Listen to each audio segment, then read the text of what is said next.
అమెరికాలో ట్రంప్ 2.0 షురూ కానుంది. మరికొన్ని గంటల్లోనే డొనాల్డ్ పట్టాభిషేకం జరగనుంది. 47వ అమెరికా అధ్యక్షుడిగా డొనాల్డ్ బాధ్యతలు చేపట్టనున్నారు. దీంతో అగ్రరాజ్య అధినేత ప్రమాణ స్వీకారంపై యావత్ ప్రపంచం ఎదురు చూస్తోంది. అటు అమెరికాలోనూ ఇటు ప్రపంచ దేశాల్లోనూ అప్పుడే ప్రకంపనలు మొదలయ్యాయి. వచ్చే రోజుల్లో ట్రంప్ ఎలా పాలన చేస్తారన్న దానిపై ఇటు డెమోక్రాట్లలోనూ అటు రిపబ్లికన్లలోనూ జోరుగా చర్చ నడుస్తుంది. అమెరికా ఎన్నికల్లో అనూహ్య ఫలితాలతో డెమోక్రాట్లను కంగు తినిపించారు ట్రంప్. ఇప్పుడు పాలనలోనూ కొత్త తరహా దూకుడు ప్రదర్శించేందుకు సిద్ధమవుతున్నట్టు తెలుస్తోంది.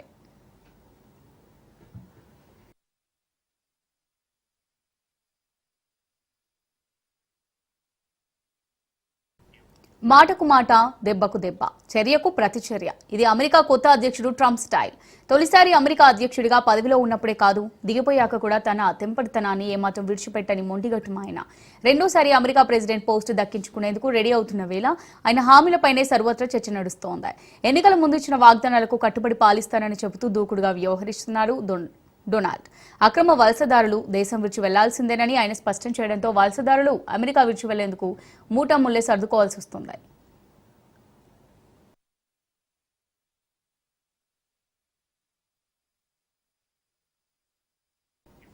ప్రపంచ దేశాలను ట్రంప్ కలవర పెడుతున్నారు. చైనా, కెనడా, మెక్సికోతో పాటు గ్రీన్లాండ్, పనామా, ఉక్రెయిన్ దేశాలు డొనాల్డ్ రాకపై టెన్షన్ పడుతున్నాయి.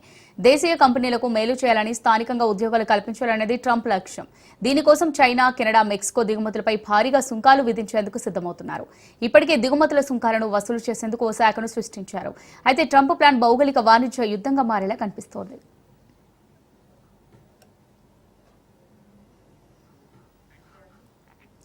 అగ్రదేశానికి చెందిన ఇద్దరు నేతలు చర్చనీయాంశంగా మారారు. ఒకరు దూకుడుగా వ్యవహరించిన నేత, మరొకరు సమయం చూసి మాటల తూటాలు పేల్చే వ్యాపారవేత్త. ఇప్పుడు ఈ ఇరువురు అమెరికా, యూరప్ దేశాలు కంటి మీద కునుకు లేకుండా చేస్తున్నారు.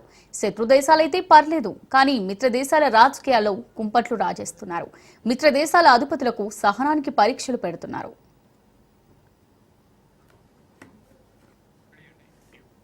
జనవరి 20న అధికార పగ్గాలు చేపట్టబోతున్న ట్రంప్ ఏ నిర్ణయాలు తీసుకుంటాడని విద్యార్థులు, మేధావులు భయపడుతున్నారు. అది మన భారత్పై కూడా ప్రభావం చూపనుంది. దేశాధినేత తీసుకోబోయే నిర్ణయాలకు కౌంటర్గా ఆపద్ధర్మ అధినేత బైడెన్ తీసుకున్న ఆదరబాదర నిర్ణయాలు చెల్లుబాటు అవుతాయా లేదా అనేది $1 మిలియన్ ప్రశ్న.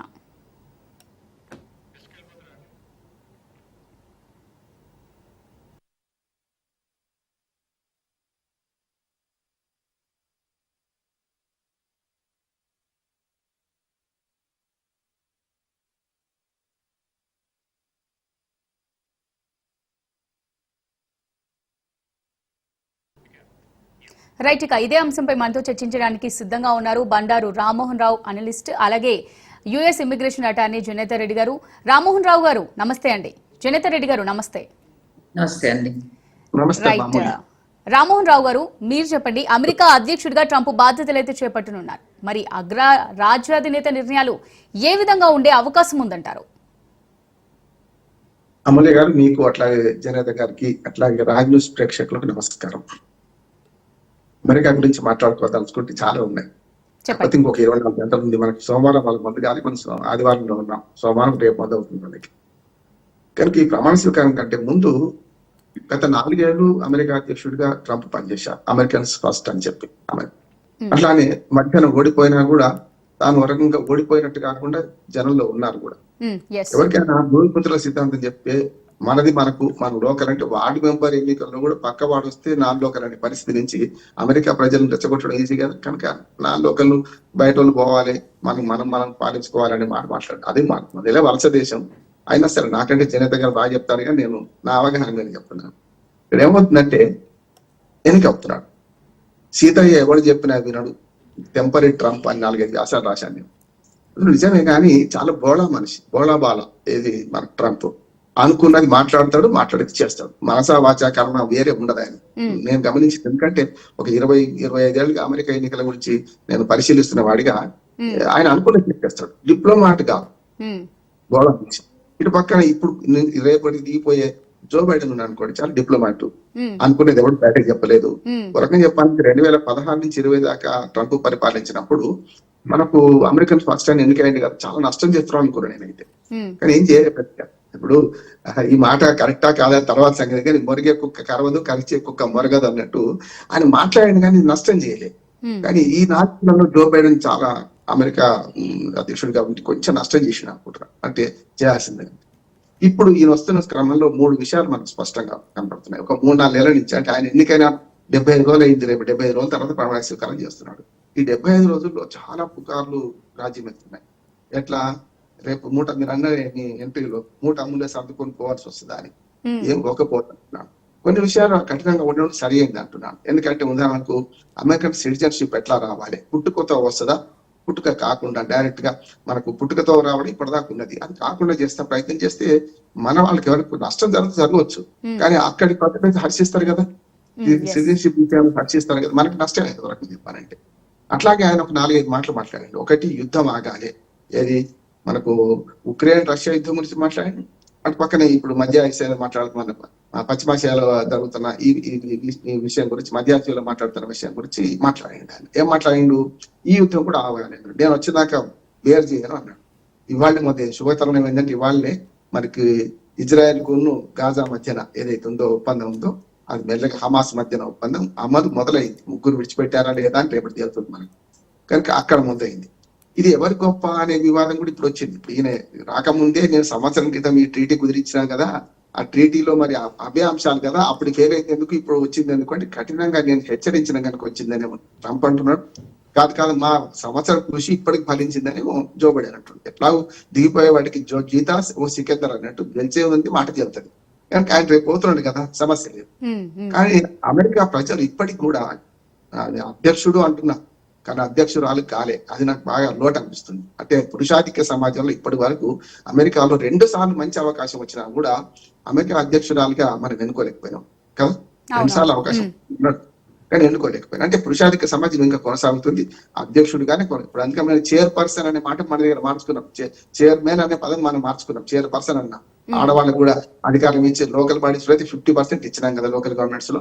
కానీ అక్కడ ఇంకా ఆ సమాజం అభివృద్ధి చెందిన సమాజమే, కానీ ఇంకా సామాజికంగా ఇట్లా అభివృద్ధి చెందిన సమాజంగా నేను గుర్తిస్తలేను అంటున్నాను. అంటే ఈ లోటు కనపడుతుంది స్పష్టంగా. ఆడవాళ్ళకి ఇచ్చే విలువ ఇప్పటికి కూడా తక్కువనే. ట్రంప్ అయితే చాలా సార్లు తెంపరితనంతో ఆడవాళ్ళు అవమానించిన సందర్భం చూసినాం మనకు. కాకపోతే మనం వ్యక్తిగతంగా కాకుండా పరిపాలనా పరంగా చూస్తే ట్రంప్ సమర్థుడే అంటున్నాను. ఇప్పుడు రేపు పొద్దున 100 ఎగ్జిక్యూటివ్ ఆర్డర్స్ మీద సంతకాలు పెడుతున్నా అంటున్నాను. అందులో మొట్టమొదటి నేను చెప్పిన సిటిజన్షిప్ దాని ఉంటుంది అనుకుంటున్నాను. అది అమలు అవుతుందా లేదా దాని కోర్టు చిక్కులు కూడా ఉంటాయి. యాజ్ అడ్వకేట్, ఇద్దరు అడ్వకేట్లు అనుకోకుండా మంచి పని చేశారు, మామూలే కాదు, ఇద్దరు అడ్వకేట్లు విషయం. ఇంకా ఇక్కడ ఏమైందంటే రేపు ఇది చట్టపరంగా చెల్తుందా లేదా. ఇప్పుడు అమెరికా అధ్యక్షుడు సుప్రీమే కావచ్చు, కానీ క్రాస్ అండ్ మన చెక్స్ అండ్ బ్యాలెన్సెస్ ఉంటాయి అక్కడ. దానికి ఏం లేదు. అమెరికన్ కాంగ్రెస్ ఉంటుంది అక్కడ, అమెరికన్ కాంగ్రెస్ ఓటు జరగాలి, బడ్జెట్ ఆపేంత శక్తి అమెరికన్ కాంగ్రెస్ ఉన్నప్పుడు అధ్యక్షుడు ఒకటి ఏం చేయలేదు. కానీ ఆయన అనుకున్న మాటలు మాత్రం అనుకున్న దాన్ని అనుకున్నట్టు చేస్తాడనే పేరు ఉన్నది. అది బయటకు చెప్పేస్తారు, ఏమంటే చెప్పేస్తారు కనుక. సరే, అమెరికా ప్రజలకు శుభదినాలు వస్తున్నాయా, బయట వాళ్ళకి వస్తున్నాయా, బయట వాళ్ళు కొంత కష్టపడతామా అంటే మాటలు మాట్లాడినంత తేలిగ్గా కొన్ని పనులు చేయలేరు అంటున్నాడు ఆ స్థానంలో కూర్చున్నాక. ఇప్పుడు ప్రతిపక్షంలో మారిన తర్వాత వెంటనే మనకు అధ్యక్ష భవనం మీద దాడి చేసిన సందర్భం చూసినాం. ఇప్పుడు వాళ్ళ కేసుల నుంచి కోర్టు మినహాయింపు వచ్చిన సందర్భం చూస్తున్నాం. ఒక మాట చెప్పిన రేపు జరగబోయేది ఏంటంటున్నా అంటే ప్రమాణ స్వీకారం జరుగుతుంది. మన దగ్గర నుంచి కూడా మన విదేశాంగ మంత్రి వెళ్తున్నారు. అట్లాగే ప్రపంచవ్యాప్తంగా ఉన్న ప్రముఖులు మన అంబానీ, అదాని వాళ్ళు కూడా వెళ్తున్నారు. అందులో భాగంగా రేపు ఏదైతే ఉత్సవం జరుగుతుందో అందులో ఒక మంచి సాంప్రదాయం ఏంటంటే గత అధ్యక్షుడిని మనకు వీడ్కోని పలకడం మంచిది అంటున్నారు. మన దగ్గర మధ్య రాజకీయాలు నడుస్తుంటే ఇంకా కొంతవరకు వాళ్ళు దాన్ని పాటిస్తున్నారు. ఇవాళ ప్రతిపక్ష నాయకుడు అధికార పక్షం ప్రమాణ స్వీకారం హాజరయ్యే పరిస్థితి తక్కువైంది. చాలా వరకు శత్రువులాగా భావిస్తున్నారు, కానీ శత్రువులుగా అట్లా ఉంటే బాగుంటది నా ఉద్దేశం. రేపు అయితే జో బైడెన్ కూడా వాళ్ళ దంపతులను వైట్ హౌస్ ని సాగనంపుతారు. ఎంత బాగా జరుగుతుంది. అధికార మార్పిడి అనే విషయంలోకి వచ్చేవరకల్లా బాగానే జరుగుతుంది నేను అంటున్నాను. ట్రంప్ అనుకున్న పనులు చేయడం 4 ఏళ్ళు అవకాశం ఉన్నది. గతంలో 4 ఏళ్ళు చేసి ఉంటే మధ్యన 4 ఏళ్ల గ్యాప్, 4 ఏళ్ళ అవకాశం ఉంది కనుక మెల్లమెల్లగా చేసుకుంటూ ప్రపంచం మీద మాత్రం అగ్రరాజ్యం ప్రభావం తప్పనిసరి ఉంటది. ట్రంప్ గెలిచిన దాని మీద కూడా ప్రపంచం అంతా ఎదురు చూస్తున్నారు. ఎందుకంటే మనకు అగ్రరాజ్యంగా ఉన్నది. ఇవాళ ఆర్థిక యుద్ధాలు జరుగుతున్నాయి, ఒకవైపు భౌతిక యుద్ధాలు జరుగుతున్నాయి. ఈ క్రమంలో ట్రంప్ తెచ్చే మార్పు ప్రపంచాన్ని ప్రభావితం చేస్తారని